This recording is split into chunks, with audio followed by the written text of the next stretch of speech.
Nothing's lit.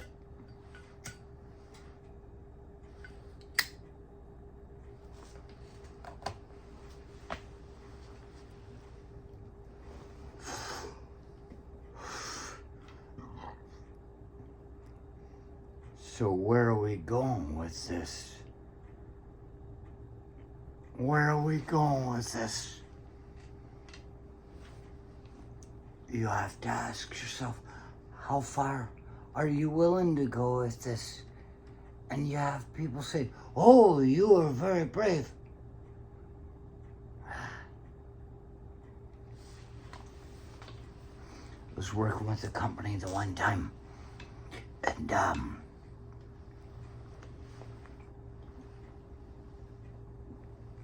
they had a big meeting with the people in the company. And there was a big guy in the company.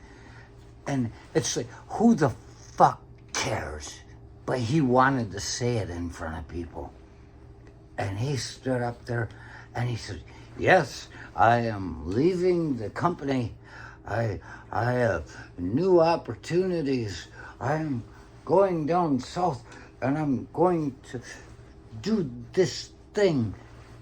And everybody, we're just supposed to sit there and go, yay. Oh, momentito. Yay. Thank you for telling us you're leaving. We don't fucking care. We don't even like you. So when he got done giving his speech, I am going, I'm like, I raise my hand at the end of it. I'm always very good at waiting for the place where somebody says, are there any questions? Because they feel compelled to ask that. And all the while they're hoping that I'm not in the room. And they say, are there any questions? And I raise my hand. And I said, are they hiring? And everybody laughed. And there's Brenda Harrington going, oh, I mean, you know, I've fucked with her so many times. HR. Thank you. Why is it only one person came to the party? And I'm like, because you had it on a Sunday. We have to work Sunday night. And we've been working all night because we're doing 7 days. And Joe Campbell, that's the name I used.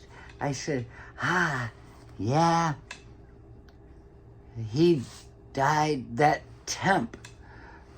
I said, he fell asleep at the wheel and crashed his car and died. And she's like, oh, what? I said, Joe Campbell. And she's like, oh.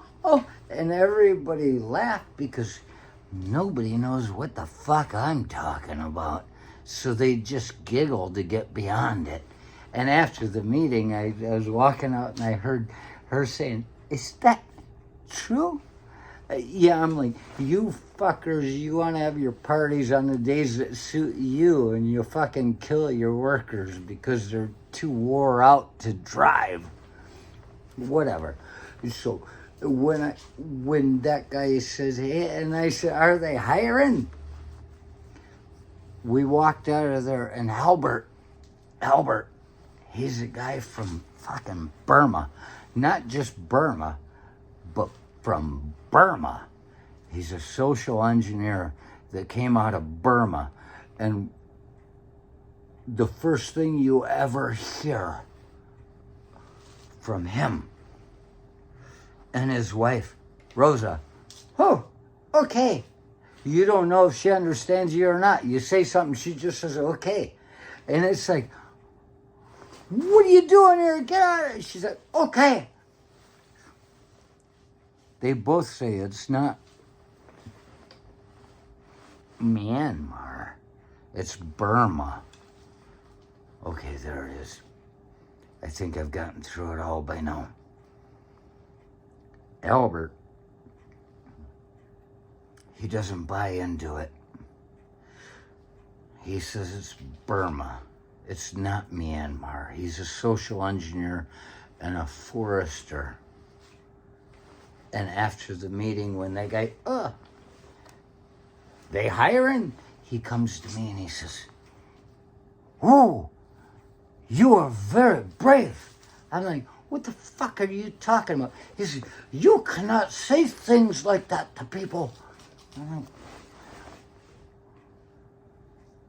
like, so, in the name of Albert from Burma, I want to share with you the idea how much I appreciate people that are talking against that megalomaniac, that poor guy that's trying to push shit on us and make us just never be again outside of, within ourselves.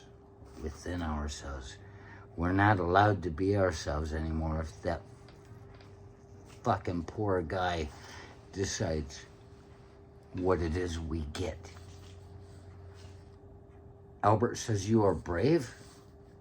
These people talking against that poor guy are brave. Me, I've always found it very interesting. It's not about being brave. It's about the fact that if we don't say it right now, if we do not do something in our own little world right now to stand against that poor guy, then we're cowards. We'll never have a chance to do it again. I mean, it's like being a kid at Cedar Point. If you don't stand on your toes to be tall enough to take the ride, you'll never get to be on the ride. And it's the last chance you'll get. It's not about being brave. It's just about what needs to be said if we're going to see anything be done.